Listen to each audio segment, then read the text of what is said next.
여러분은 샤워하면서 건강을 회복하고 계십니까? 아니면 매일 조금씩 망치고 계십니까? 매일같이 하는 샤워인데도 왜 어떤 분은 갈수록 몸이 가벼워지고 어떤 분은 이유 없이 피곤해질까요? 그 차이는 나이나 체력이 아니라 바로 샤워할 때 무심코 반복하는 행동에 있습니다. 특히 50대 이후에는 이 행동 하나로 혈압이 오르고 심장이 놀라며 뇌혈관이 손상될 수 있습니다. 오늘 영상에서는 의사들이 공통적으로 경고하는 샤워할 때 절대 해서는 안 되는 5가지를 말씀드리겠습니다. 지금까지 아무도 제대로 알려주지 않았던 이야기입니다. 영상 끝까지 보시면 오늘 밤부터 샤워가 약이 될지 독이 될지 명확해지실 겁니다. 이런 생활건강 이야기가 도움이 되신다면 구독과 좋아요로 함께 해주시면 감사하겠습니다. 이 채널은 노후의 시간을 더 건강하고 편안하게 만들어드리는 이야기를 전해드리고 있습니다. 샤워가 단순한 위생이 아닌 생리 반응인 이유. 많은 분들께서 이렇게 말씀하십니다. 샤워는 그냥 씻는 거 아닌가요? 비누로 때밀고 물로 헹구면 끝 아닌가요? 그런데 의학적으로 보면 샤워는 결코 단순한 행동이 아닙니다. 샤워는 짧은 시간 안에 체온, 혈압, 심박수, 호흡, 자율신경을 동시에 변화시키는 강한 자극입니다. 특히 물의 온도와 물줄기의 압력, 우리 몸에 일종의 신호를 보내는 역할을 합니다. 따뜻한 물은 몸에게 이렇게 말합니다. 지금은 긴장을 풀어도 된다. 혈관을 넓혀라. 근육을 이완하라. 반대로 차가운 물은 이렇게 말합니다. 지금은 위기다. 혈관을 수축시켜라.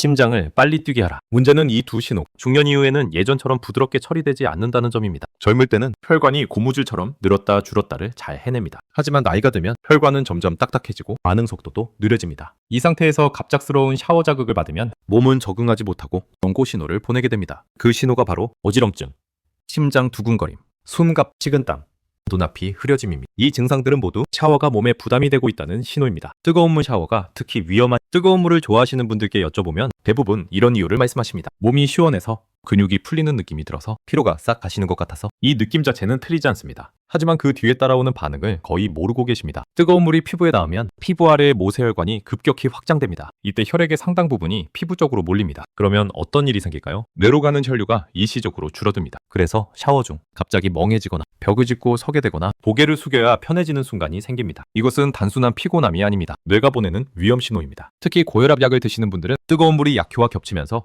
혈압이 더 크게 떨어질 수 있습니다. 심장 질환이 있는 분들은 확장된 혈관을 채우기 위해 심장이 더 빠르고 세게 뛰어야 합니다. 이 상태가 반복되면 심장은 점점 지치게 됩니다. 또 한 가지 중요한 점이 있습니다. 뜨거운 물은 피부의 기름막을 제거합니다. 이 기름막은 단순한 때가 아니라 외부 세균과 수분 손실을 막아주는 보호막입니다. 그래서 뜨거운 샤워를 자주 하시는 분들은 샤워 직후는 시원하지만 시간이 지나면 더 건조해지고 가려움이 심해집니다. 피부가 보내는 신호 역시 이미 과도한 자극을 받았다는 뜻입니다. 공복 샤워와 저혈당 위험. 아침 공복 샤워는 특히 시니어 분들께서 꼭 주의하셔야 합니다. 밤사이 우리 몸은 아무것도 먹지 않은 상태 여러 시간을 보냅니다. 이때 혈당은 자연스럽게 낮아집니다. 이 상태에서 샤워를 하게 되면 따뜻한 물로 인해 혈관이 확장되고 혈압이 떨어집니다. 혈당도 낮고 혈압도 낮아진 상태가 됩니다. 뇌는 이 상황을 매우 위험하게 인식합니다. 그래서 갑자기 식은땀이 나고 손이 떨리고 숨이 가빠지고 힘이 빠지게 됩니다. 많은 분들이 이걸 단순히 컨디션 문제로 넘기십니다. 하지만 이런 경험이 반복되면 실제로 욕실 실신사고로 이어질 수 있습니다. 특히 혼자 사시는 분들에게는 아주 위험한 상황이 될 수 있습니다. 아침 샤워를 꼭 하셔야 한다면 최소한 몸에 에너지를 조금 넣은 후 하셔야 합니다. 이것은 습관의 문제가 아니라 생존의 문제입니다. 샤워 자세와 시간 관리의 중요. 샤워는 서서 하는 것이라는 고정관념은 이제 바뀌어야 합니다. 특히 중년 이후에는 서 있는 자세 자체가 몸에 부담이 됩니다. 따뜻한 물을 맞으며 서 있으면 다리 혈관이 확장되고 혈액이 아래로 몰립니다.